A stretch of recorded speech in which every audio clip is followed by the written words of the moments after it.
बिस्मिल्लाहिर्रहमानिर्रहीम। अस्सलाम वालेकुम। आज की रेसिपी है टार्टर सॉस।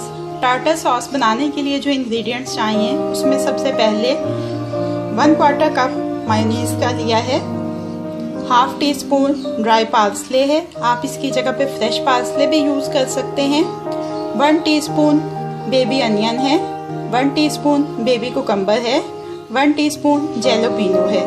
ये तमाम चीज़ें जार में दस्तयाब होती हैं मार्केट में, लेकिन अगर आपके पास अवेलेबल नहीं है तो आप अपनी ज़रूरत के मुताबिक प्याज और खीरा लेंगे, उसको बिल्कुल बारीक मिक्स कर लेंगे, चॉप कर लेंगे अच्छी तरह से। उसके बाद उसमें थोड़ा सा वाइट विनेगर डाल के उसको 1 मिनट के लिए माइक्रोवेव में आपने उसको गर्म करना है, तो आपको ये जौन सा है जार वाला जौन सा उसका सब्स्टिट्यूट मिल जाएगा।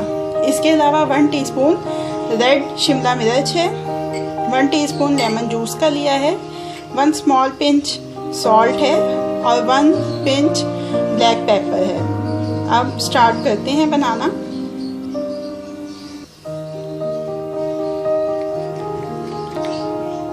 सबसे पहले मायोनीज में ये लेमन जूस ऐड कर लेंगे और इसको अच्छी तरह से मिक्सअप कर लेंगे।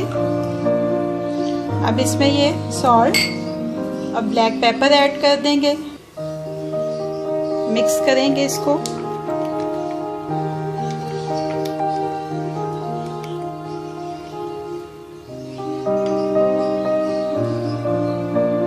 अब इसमें ये अनियन,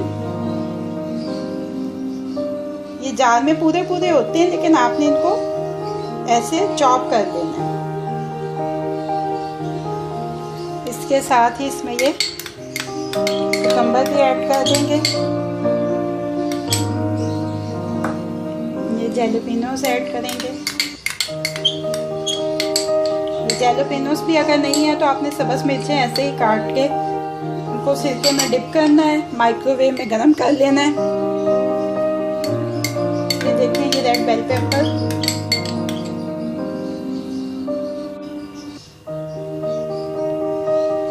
थोड़ा सा पार्सले डालेंगे ऊपर से स्प्रिंकल करने के लिए। अब इनको अच्छी तरह से मिक्सअप कर लेते हैं। टार्टर सॉस रेडी हो गई है। Tartar sauce ready to serve है। ये बहुत ही अच्छा कॉम्बिनेशन होता है फिश एंड चिप्स के साथ। इसके अलावा ये बर्गर्स और सैंडविचेस के साथ भी इस्तेमाल होती है। आपने इसको बनाने के बाद 2-3 घंटे के लिए रेफ्रिजरेटर में रखना है, इसको चिल करना है और उसके बाद फिर इसको यूज़ करेंगे।